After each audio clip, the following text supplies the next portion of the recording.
Hello guys, आज का हमारा फॉर्मूला नंबर है 7, यानी वाक्य को बनाने का फॉर्मूला नंबर है 7। और आज मैं कुछ ऐसे नए वाक्य लेके आया हूँ, यानी इस नए टाइप के वाक्य लेके आया हूँ जो हम रोजाना बोलते हैं। यानी हिंदी के बोलचाल में हम उसे रोजाना बोलते हैं, लेकिन अभी हमें इंग्लिश सीखना है तो हम आज से उन्हें ऐसे ही वाक्य को इंग्लिश में बनाना सीखने वाले हैं।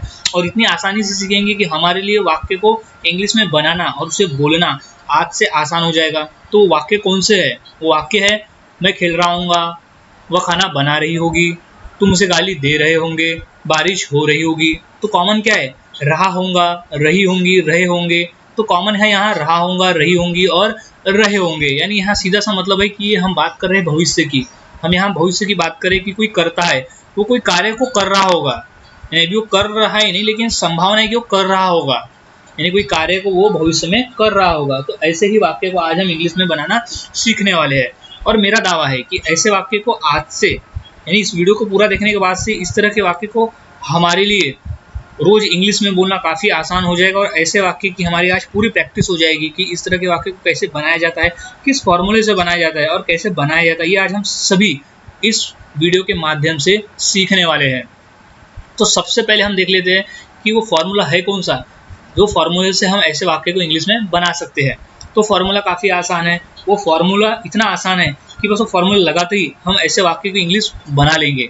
तो सबसे पहले हम फॉर्मूला समझ लेते हैं। तो हमारा जो फॉर्मूला है वो सबसे पहले है सब्जेक्ट। सब्जेक्ट यानी होता है कर्ता। अभी वो कौन सा कर्ता है वो हम सब्जेक्ट में लिख देंगे। वो कोई कर्ता हो सकता है, जैसे I, you, he, she, they, we, यानी ये सब होते हैं कर्ता। अभी वो सिचुएशन के हिसाब से वो कर्ता कोई भी हो सकता है कि कोई कार्य को वो करेगा, यानी करता हुआ होगा। वो कोई भी कर्ता हो सकता है। प्लस विल बी, यानी यहाँ जो कर्ता है वो सामान्य नहीं है, कॉमन नहीं है, सेम नहीं है, वो कर्ता कोई भी हो सकता है। और प्लस विल बी, यहाँ हमें ध्यान रखने वाली बात यह है कि विल बी कॉमन रहेगा, विल बी सेम रहेगा। उसी का तो मतलब होता है रहा होगा, रहे होंगे और रही होंगी। विल बी कॉमन रहेगा, सेम रहेगा। सब्जेक्ट हमारा बदल सकता है सिचुएशन के हिसाब से, लेकिन विल बी हर सब्जेक्ट के साथ हमें विल बी ही लगाना है। हर सब्जेक्ट के साथ, सब्जेक्ट कोई भी रहे, हमें हर सब्जेक्ट के साथ विल बी ही लगाना होगा। Plus V plus I N G. अब विल बी के बाद क्रिया, उस क्रिया को हम आई एन जी फॉर्म में लिखेंगे।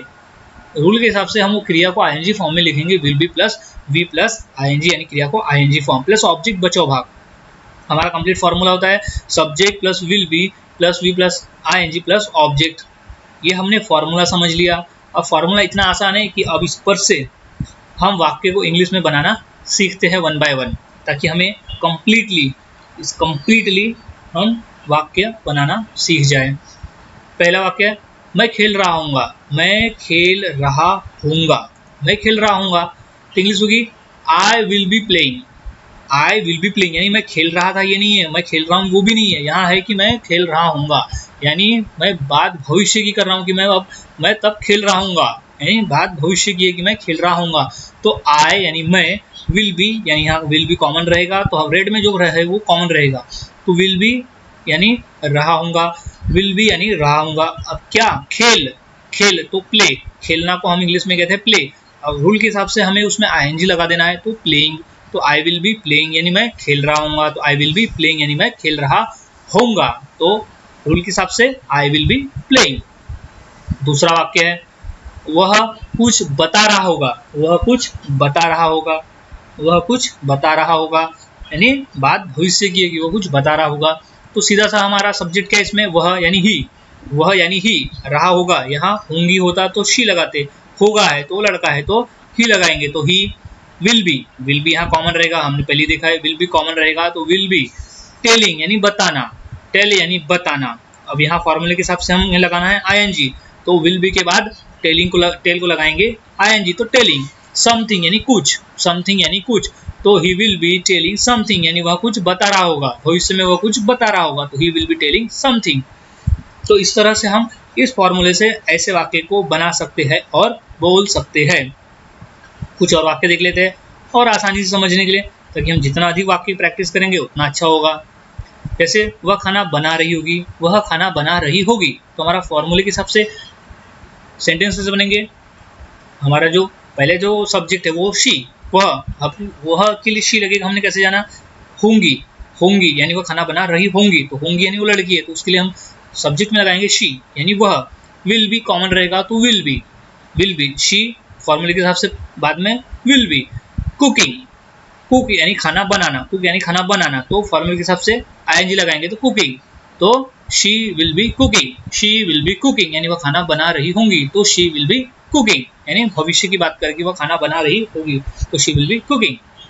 हम उसे बुला रहे होंगे, हम उसे बुला रहे होंगे, तो फॉर्मूले के हिसाब से जो हम के लिए यूज करते हैं हम सब्जेक्ट वी, और फॉर्मूले के हिसाब से आगे जाएंगे तो विल बी, तो वी विल बी। बुलाना को हम इंग्लिश में कहते हैं इनवाइट, बुलाना को इनवाइट या कॉल। इनवाइट के लिए हम आमंत्रण का उपयोग करते हैं, जैसे हम उसे आमंत्रण दे रहे हैं यानी हम उसे बुला रहे हैं, तो इनवाइट को इनवाइटिंग, इनवाइट को हम लगा देंगे आईएनजी, तो इनवाइटिंग। उसे हिम, तो हम उसे बुला रहे होंगे, तो we will be inviting him. बात हम भविष्य की, तो we will be inviting him. तो इस तरह से हम आसानी से ऐसे वाक्य को इंग्लिश में बना सकते हैं और बोल सकते हैं, बस हमें फॉर्मूले को याद में रखना होता है। अगर फॉर्मूला याद है तो हम आसानी से वाक्य को बना सकते हैं और बोल सकते हैं। कुछ और वाक्य प्रैक्टिस के लिए, ताकि हम जितना अधिक प्रैक्टिस करेंगे उतना हमारे लिए आसान होगा और उतना ही हमारे लिए सीखने के लिए आसान होगा और उतना ही इजीली हम बोल पाएंगे।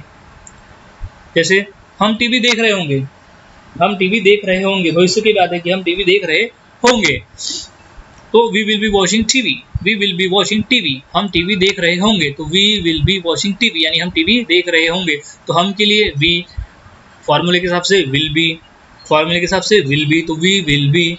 अब प्लस वी प्लस आईएनजी, क्रिया को आईएनजी फॉर्म, वॉच यानी देखना, वॉच यानी देखना, तो हम उसको लगा देंगे आईएनजी फॉर्म, तो वॉच का हो जाएगा वॉचिंग, वॉच का हो जाएगा वॉचिंग, क्या टीवी, टीवी हो जाएगा हमारा ऑब्जेक्ट, तो we will be watching TV, तो हम टीवी देख रहे होंगे, तो we will be watching TV, we will be watching TV यानी हम टीवी देख रहे होंगे, भविष्य की बात है, तो we will be watching TV.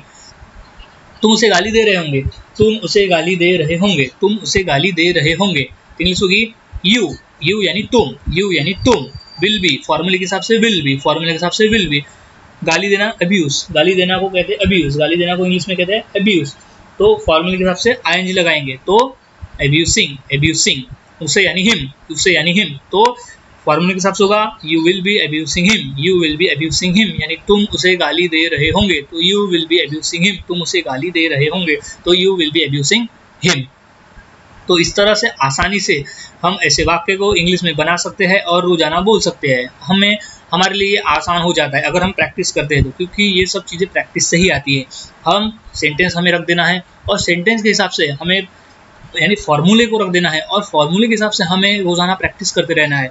हमने तो कम ही वाक्य देखा, हम इस तरह के कई वाक्य बना सकते हैं और बोल सकते हैं। ये तो कम ही वाक्य है, इस फॉर्मूले के बेसिस पे हमें लाखों हजारों सेंटेंस बना सकते हैं इस फॉर्मूले की मदद से। तो ये फॉर्मूला बहुत इंपॉर्टेंट है, फॉर्मूले को याद रखें और उसमें कॉमन क्या है, पहचान क्या है वो याद रखें और प्रैक्टिस लग जाए। जब भी ये जरूरत पड़े रोजाना बोलने की ऐसे वाक्य को, तो उसे इंग्लिश में ही बोले, उसे इंग्लिश में ही बनाए। तो कॉमन यहाँ विल बी बस यूज रखना है और सब्जेक्ट और आईएनजी, जो क्रिया को जो आईएनजी फॉर्म लगता है वो याद रखना है। तो इस तरह के वाक्य हम आसानी से बना सकते हैं, बस फॉर्मूले को याद में रखें। तो फॉर्मूले के हिसाब से मैं वाक्य देता हूँ, उसकी इंग्लिश क्या होगी मुझे कमेंट करके ज़रूर बताएं। जैसे मैं उसे मना रहा हूँगा, मैं उसे मना रहा हूँगा, और वह जा रहा हूँगा, वह जा रहा हूँगा। तो ये दो वाक्य की इंग्लिश क्या होगी मुझे कमेंट करके ज़रूर बताएं। और ऐसे वाक्य की प्रैक्टिस में लगे रहे, करते रहे, करते रहे। प्रैक्टिस करने से ही आएगा, सिर्फ पढ़ के छोड़ देने से नहीं होगा, प्रैक्टिस हमें करते रहना है। तो प्रैक्टिस करते रहे। तो इसी तरह के नए फार्मूले से अब मिलता हूँ मैं अगले वीडियो में।